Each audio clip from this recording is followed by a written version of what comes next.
asking why should it happen in Europe? There's a great potential in Europe. In Atlantic or North Sea waters, there's really a great potential, and we have tasked, for example, the Joint Research Centre of the European Commission to make a study of the carrying capacities and the possibilities where you can actually very well farm seaweed. Of course, I mean, there's a significant part of a significant country in the middle of the North Sea that is no longer part of the European Union, also Norway, but and there is great potential also there. But I think Ireland and France, for the rest of Europe, are really good candidates for their waters, for their coastlines, which also offer the sites where you have the protection. There's other countries who are working on, for example, looking at multi-using the space that you have between offshore wind farms to start. We had some dinner conversations yesterday. There are a couple of skeptics in the room, and it's going to take a while until you have developed the technologies to have this withstand stronger winds, stronger waves that are outside, until you have the commercial capability to really produce that at a cost rate. But that's also something we are working on in terms of developing that possibility with the immense expansion of offshore wind sites to also use those areas for multiple use and also seaweed farming eventually. All right, we're going to kick off the next Turtle Talk. I'm going to introduce the guests from this Turtle Talk. We have a very special lineup here on this table too. We obviously have the fantastic Stefan, founder of the Seaweed Company, and many other great initiatives in the seaweed industry around the world and Europe. We have Felix from DJ Mare, another pioneer and much more policy and government oriented, and a great advocate of seaweed on LinkedIn, especially now. I see your little tour of seaweed in Europe. And then we have Vitor, who is obviously founder of a lot of initiatives from Neptune to EABA and a whole bunch of other AF4, A4F. A whole bunch of different initiatives around Europe for seaweed and algae, and another pioneer in the space. So a really great lineup here. And I think we'll start with another round of intros. Maybe you can expand a bit on what I just mentioned and talk a bit more about your experiences in algae over the last however many years and how you're foreseeing it going in the future. So the experience of working with algae has been very interesting. And the main motivation is, of course, it's a unique alternative for existing solutions.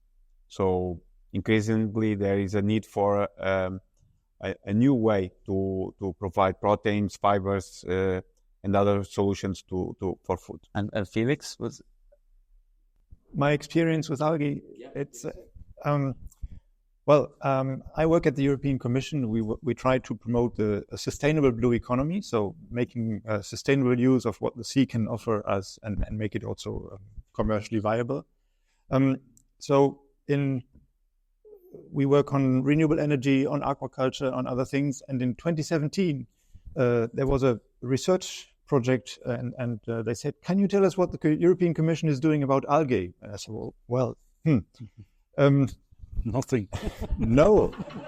And we found out there had already been, I don't know how many tens of millions invested in Horizon Europe and framework program research projects in algae. There was a lot happening. And we set up a Blue Bioeconomy Forum to say, what does the sector actually need? And this forum delivered a roadmap in 2019. And following that roadmap, we worked further. And in 2022, we presented what we called an EU algae initiative, which is policy communication, highlighting the value of algae, but also setting out an action plan with 23 actions at EU level, how we want to promote the sustainable production and consumption of algae in Europe. Super. And how has that been going with EU for Algae, all these initiatives, progress? I get the emails and I do monitor the different work groups. Yeah. Positive signals from all the stakeholders. You must have quite a number of stakeholders now across Europe. So,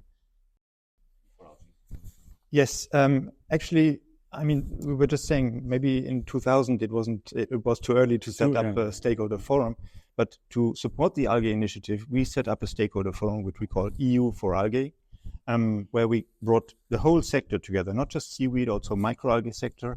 And we are almost at 1,000 participants, which is one of the highest stakeholder participation degrees that we ever have at European level. Of course, you try to do ever so much, but how to get these people to Europe? And this EU for Algae, Vitor can tell more about it as well, is organized in working groups where they come together working on micro, macro, on food, on feed, on materials, and on what is needed. So that's really gathering a lot of pace. We also organized, if I may, the first ever EU Algae Awareness Summit in Paris last autumn, which was designed to attract member state authorities' attention to algae development. So not just Ireland, where this is already happening, or France, because that was in France, but also the other member states and what is needed to promote the sector.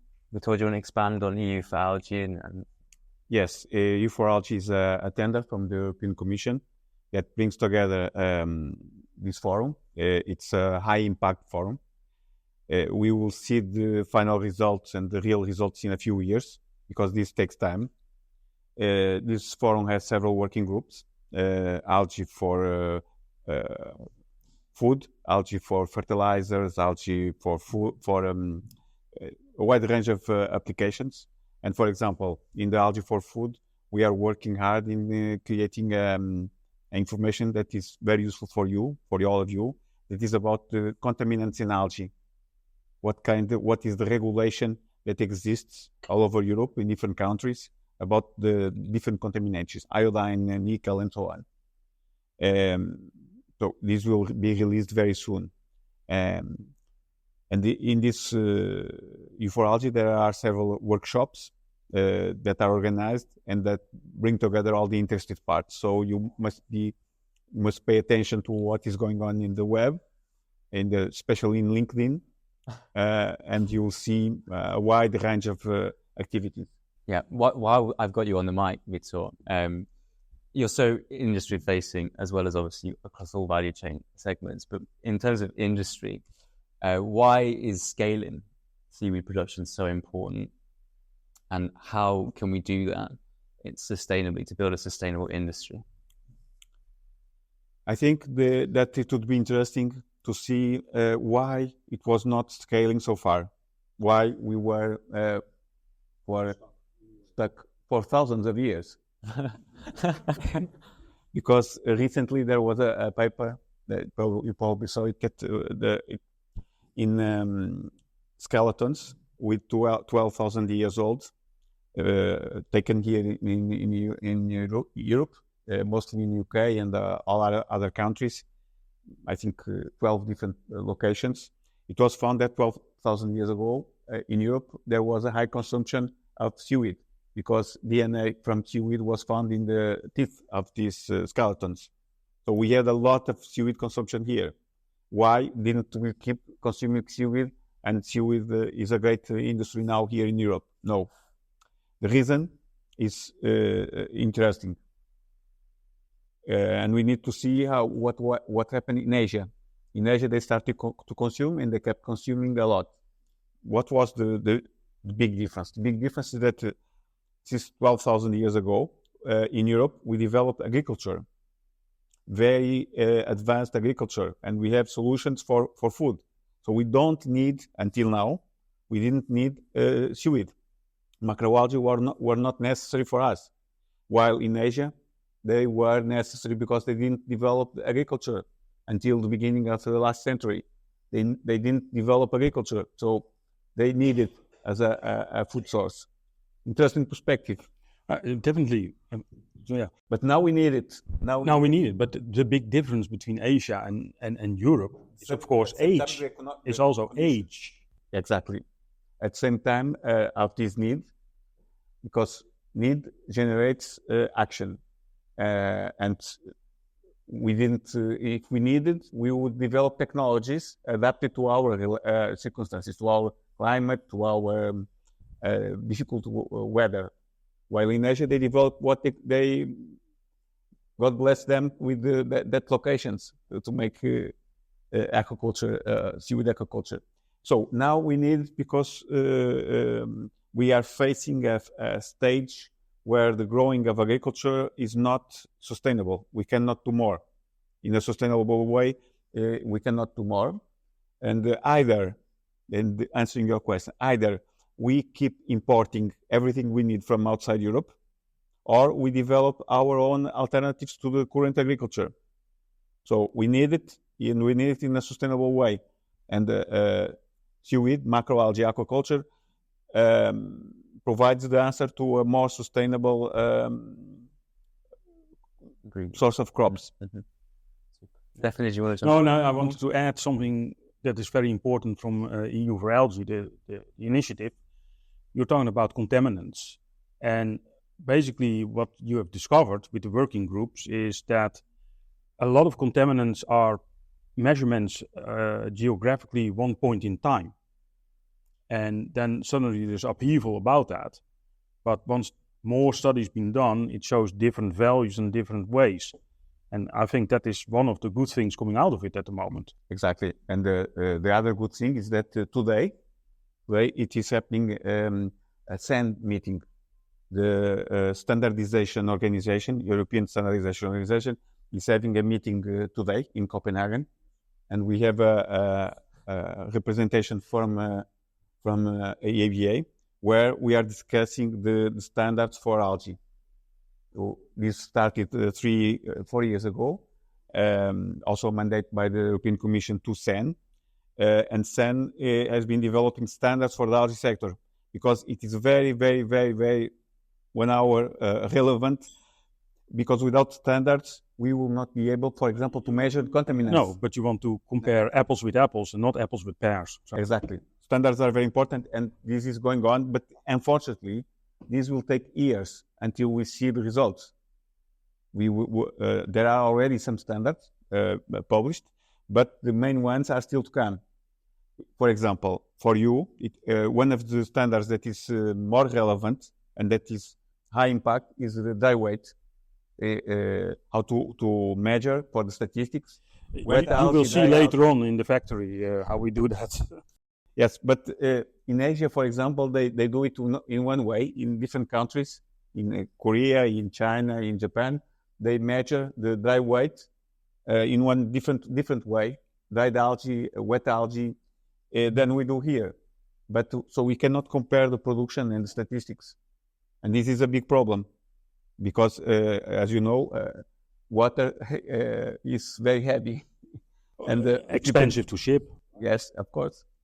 So what we see is that gradually different actions are combined to provide solutions for problems that are very relevant for the industry.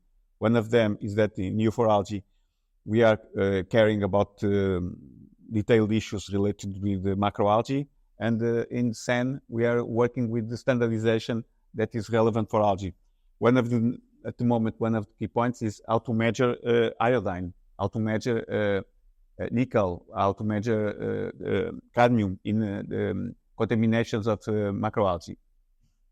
So we are solving that. It will take some time, but we are. It's badly needed, because I can already from experience tell you that depending on the lab you send your sample to, you get a different value. And if you send the same sample again 2 weeks later, you get a different value. Yeah, that is why we are working with standards, trying to standardize the way you make the measurements. Badly needed. So let's thank you very much for the answer. So much information to unpack there. But Felix, let's move a little bit upstream. And I know you've been doing your tour of amazing seaweed farmers around Europe and France in particular. Can you give us a little update on what you think should happen in Europe, and specifically why is Ireland a great spot for farming seaweed? Thank you. Very good that you changed the topic, because we were about to taste the seaweed afterwards. So let's stop talking about contaminants and iodine. What has happened? Why should it happen in Europe? There's a great potential in Europe. In Atlantic or North Sea waters, there's really a great potential. And we have tasked, for example, the Joint Research Centre of the European Commission to make a study of the carrying capacities and the possibilities where you can actually very well farm seaweed. Of course, I mean, there's a significant part of a significant country in the middle of the North Sea that is no longer part of the European Union, also Norway. But and there is great potential also there. But I think Ireland and France, for the rest of Europe, are really good candidates for their waters, for their coastlines, which also offer the sites where you have the protection. There's other countries who are working on, for example, looking at multi-using the space that you have between offshore wind farms to start. We had some dinner conversations yesterday. There are a couple of skeptics in the room, and it's it's going to take a while until you have developed the technologies to have this withstand stronger winds, stronger waves that are outside, until you have the commercial capability to really produce that at a cost rate. But that's also something we are working on in terms of developing that possibility with the immense expansion of offshore wind sites to also use those areas for multiple use and also seaweed farming eventually. I'm really curious about your biggest pain point, Felix, at DG Mare with seaweed in particular. Is there a challenge area that you're running into with seaweed in its scale scenario? And is there an unlocking mechanism for improving that DJ Mare can lead with? I don't think there's the one thing that is holding things up. Certainly licensing is a big issue. We are discussing licensing for aquaculture since many years with the authorities in all the member states. We have strategic aquaculture guidelines, which already in 2013 identified licensing and administrative procedures and the question of access to space as one of the big hurdles for the development of the sector. So we've tried to step up from the European perspective because we are not the ones giving licenses. And we are also the ones that propose environmental rules and that decide on environmental rules. So it's not one or the other. You need to reconcile both. So we are about to publish what we call a guidance document where we try to highlight member states which have found solutions where they can advance. And we highlight that also to the other member states to say, okay, this is what is possible in one country. Maybe you can consider doing that also in your country. So this is a way how we want to push this idea of the licensing forward. Yeah, it's something that we say we all want to sing from the same hymn sheet, because there's vast differences between Spain or Portugal or Norway or Ireland or Denmark. In Denmark, you don't even pay for a license. You just pay a fee so that when you go broke as a company, that the government has money to clean up your stuff.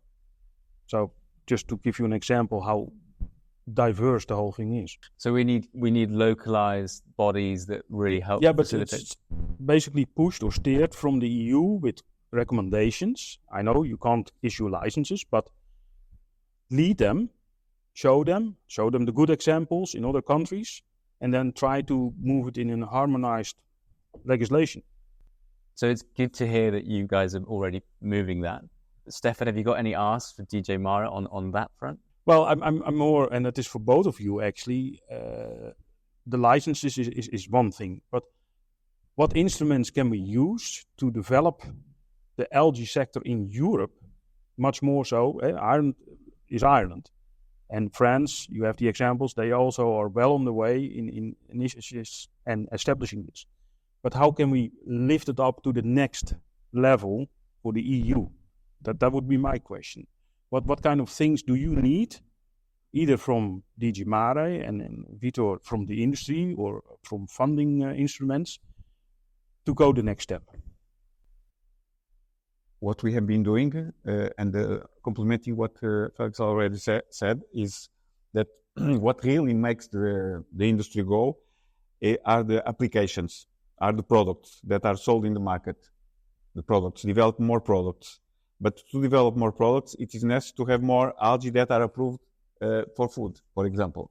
And what we have been working with the DG Mare and with DG Santé is to get more algae approved as food in the food catalog.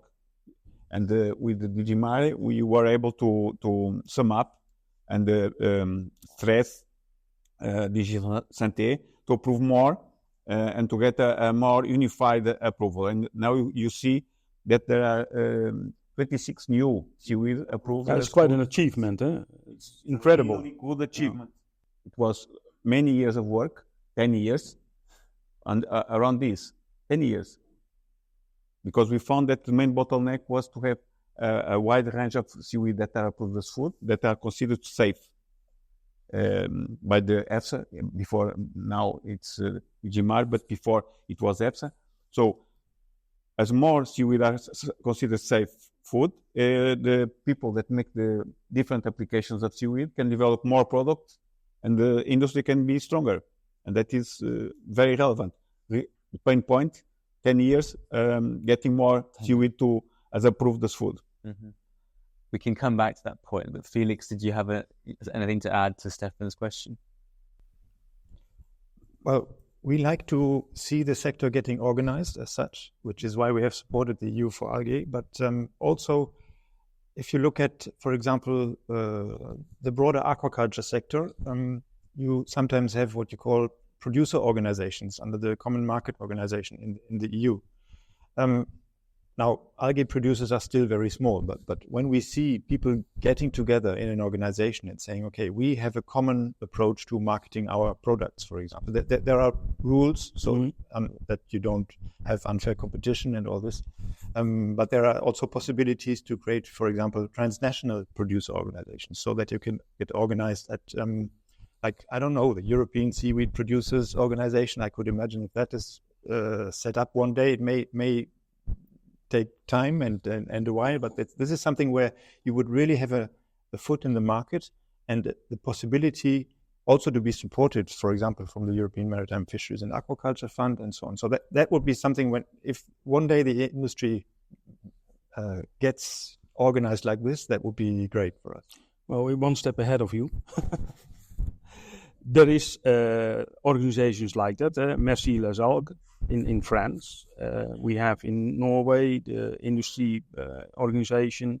We have ourselves, and just even last week they have been reaching out to us to get together to have one common brand for the EU with all the approvals that have now been mastered.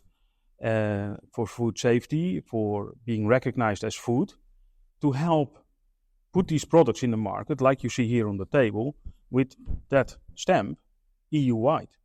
So it's happening. It's happening as we speak. So, fantastic. Well, we have unlimited questions. I think we should open the questions to the floor, because I guess a lot of you might have questions for these guys. Any questions from the floor? Yep. How do we raise ambition in member states to promote seaweed cultivation? Well, unlike for the common fisheries policy, for aquaculture, we don't make the rules. We have what we call strategic guidelines, and then there is a common method of coordination. That's the political term, where we have regular seminars with the authorities of member states. But what we have is, with these strategic guidelines, we gave ideas. Each member state has to have a multi-annual national strategic plan for aquaculture, and Joanne was mentioning that for Ireland, for example. And we compare those plans, we comment on them, we compare them to the strategic guidelines, and then these plans are linked to the operational programs of EU funding, which comes through the Maritime and Fisheries Fund. So there's a bit more than just recommendations and encouragement, but also not so much more in terms of legislation. Question in the back. Yeah. How do we motivate governments to push on the recommendations that the European Community has made and DG Mare to then see local governments actually start to take action? That's a difficult question for me, because, as I said, it's not the Commission that does the licensing, and I don't really envy member state authorities when they have to balance environmental concerns, rule of law in terms of processing the things, and then their own traditions. It's a different procedure everywhere. What we can do, and in this guidance document I'm mentioning that will be published this week or next, we pick out the examples where we think this is something that could be really exemplary and could bring things forward and has brought concrete results. This is, what I would say. Yeah, I might add a little thing on that, because there was a bit of excitement, I think a year and a half ago, that maybe under the CAP, the Common Agricultural Policy, there could be seaweed production subsidized to really put the initiative there and the ambition for people to start growing, for member states to start growing seaweed. Is that something that is still in the pipeline, or do you know anything on that? Because that would certainly help. I'm not sure I'm aware of that discussion. What you have, obviously, is the operational programs of the European Maritime Fisheries and Aquaculture Fund, where some member states have also identified not just aquaculture, but seaweed as something to be supported. But more than that, maybe you should plant the seed then. I can. Vitor, do you anything to add? Just finally, we've got 1 minute, so... Okay, yes. We are discussing with our counterparts in the United States. EABA is discussing with the ABO, the Algae Biomass Organization, because they were able to include algae, microalgae and the macroalgae as agricultural crop, not only as aquaculture. And we believe that this is the trend for Europe also, that we keep algae production as aquaculture, but we add also as agriculture. And this will open the cap. That would be wonderful, eh? Yeah. So we are trying to see how they did in the United States and how we can translate that to Europe, showing, oh, look, the Americans already did it. We need to do it also. We are discussing that. But the point is that there will be now European elections, and we need to do some lobbying with the new members of parliament, because this will be done at the European Parliament level. Thank you very much. Great talk. Thanks, guys. Thanks, everyone, for participating. Alan.